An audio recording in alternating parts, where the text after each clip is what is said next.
Hey everyone, Bungor here, and I'm throwing down a guide on Ryze the Rogue Mage.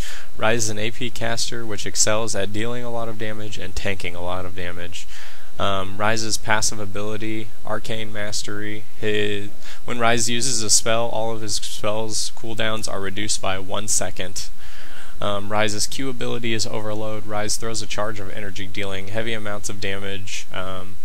And this also scales off of his maximum mana, which allows Ryze to build really tanky. His W ability is Rune Prism. Ryze traps a target in a cage of runes, preventing them from moving and dealing damage. The ability, similar to his Q ability, does also scale off max mana. Ryze's E ability, Spell Flex. Ryze throws a ball of energy, which bounces from target to target up to 6 times, reducing their magic resistance.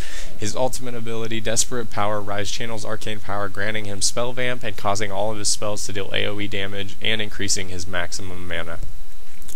Onto Masteries, I make sure to grab Magic Pen Reds, Armor Yellows, Magic Resistance Blues, and Flat Health Quintessences to give him extra durability in fights. For Masteries, I build 9021, grabbing Sorcery and Arcane Knowledge in the offensive tree, and making sure to grab Expanded Mind, Runic Affinity, and Intelligence in the utility tree.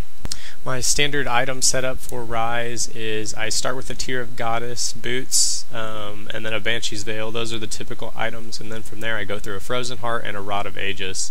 This allows Ryze to have that sustainability as well as high damage output due to the mana scaling from his Q and W abilities.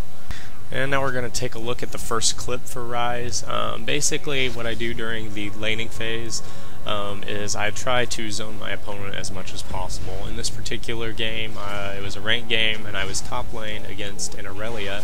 Ryze is a very strong top lane just because he has that range from his, his abilities. He is ranged, and therefore most of the champions that you lane against in top are going to be tanky AD style, and so they are forced to be in melee range in order to deal any damage or farm creeps. So in this particular situation, I could almost entirely zone Aurelia out of the lane.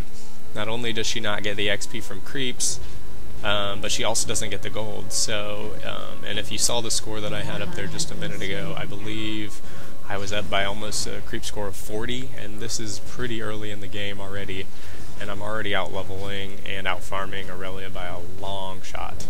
So I have a huge advantage over her in lane, and right here you can see these last big creeps. She can't get anywhere near that big creep to grab that gold, and I just walk out there and CS the last hit the damage on that giant creep to gain the gold. So basically I'm going to continue doing the same thing. I'm going to zone Aurelia. Look at all this gold that she's not getting, all the creeps that she's unable to CS. She probably could jump on that creep right there close to her, but she's pretty scared of me at this point. I do start to deal a lot of damage, and that's what the Tear of Goddess does, is every time you use an ability, it gives you, increases your maximum mana, which is how Ryze scales for his Q and W ability, which is also what allows him to be so tanky as you build tanky items such as a Banshee's Veil, which gives him really high sustainability as well as high mana. And that's probably what makes Ryze one of the best, most competitive champions as far as AP casters are concerned at this point in time, is he just brings so much to a team. He brings a lot of damage as well as sustainability. He's just tanky compared to most AP casters, and he still deals really good damage, sustained damage. And in this situation here, I'm just zoning Aurelia until I see a good timing. We can get a kill, and here you see Warwick coming up to the brush, so I'm going to throw some damage down. Volibear also doing damage, throw my ult, and Warwick's almost down. He does get an ult off on Volibear to get a kill. Here Aurelia's trying to deal damage to me. I'm too tanky, I just stand there and tank it.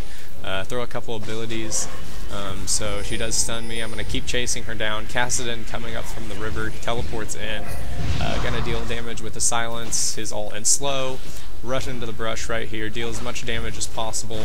Fizz comes in, throws his ult on Kassadin, picks up the kill, and Aurelia, already being really low, comes back in to try to deal damage, but she's going to drop as well to Fizz. So and that just goes to show you the sustainability involved with Ryze. And right now, at this point in the game, all I had was the Tear of Goddess, boots, and I'm drawing a blank here, the first part of the Banshee's Veil.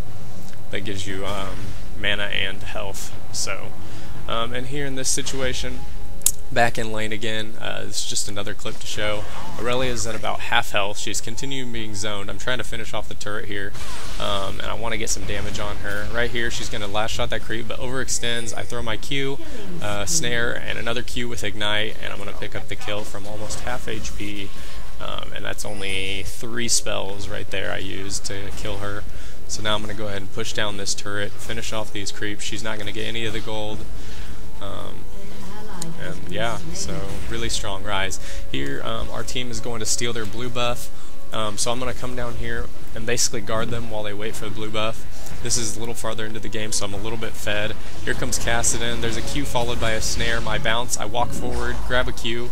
I'm going to flash forward to get my last Q off and finish him off. Basically what I did there is between each attack I try to walk forward to where his retreat point was, so that way he was unable to get out of range of my attacks. And another situation here, Sona's trying to hold Aurelia off a tower. I'm going to run forward, and she does throw a nice ult with exhaust. I'm going to throw my attacks. Aurelia has no mana at this point, and there's just nothing she can do. We're going to take her out and finish her off right there. Alright, I'm gonna give you guys one more clip here. This is gonna be our final team fight. Basically, we are so strong and tanky, and we're outplaying the other team at this point. We're gonna force a Baron fight. So what we're gonna do, we see Warwick is down at the bottom, so we're gonna go ahead and start on Baron. Assuming that their team probably knows we're doing Baron since we are all missing. We're gonna start in on Baron right here. I see Tarek and Graves missing, so I'm gonna come down into this brush and just wait for them to show up, and there's Tarek, just like expected. They do kill that ward. Graves overextends a little bit. I do throw some damage down. He's going to jump away, and he's going to do some damage to me. Throw his slow. I'm going to flash through his slow, get another Q followed by a snare on him, a bounce shot, and another Q to finish him off. An ice ult from Sona there. Warwick, we're going to take him down. A throat fling and a snare from me. It's going to take him out. And that just goes to show you the burst of Ryze and the sustainability. I basically tanked both of those champions. And here you're going to see Kassadin's going to come in, overextend just a bit, enough for me to get a snare down, followed by a Q. Our team's just going to jump on him, take him out real quick. We have Baron buff, and we have a good amount of burst damage between me and Ezreal and Fizz. So we're going to push in here on the turret. This is going to be the final thing. We're going to go ahead and push the win. This is a ranked game with Ryze. Like I said, he is a really strong, probably one of the best AP carries in the game at this point in time. He's a great top lane against all the AD carries and most of the APs as well, just because of his sustainability and his magic resist he's going to get from Banshee's Veil and other items. And he's just really strong. So thanks for watching, guys. Let me know if you think that these videos need something else. I really appreciate any feedback I can get. I'm glad I could bring you this awesome commentary. So thanks for watching, and have a good one, guys. Peace.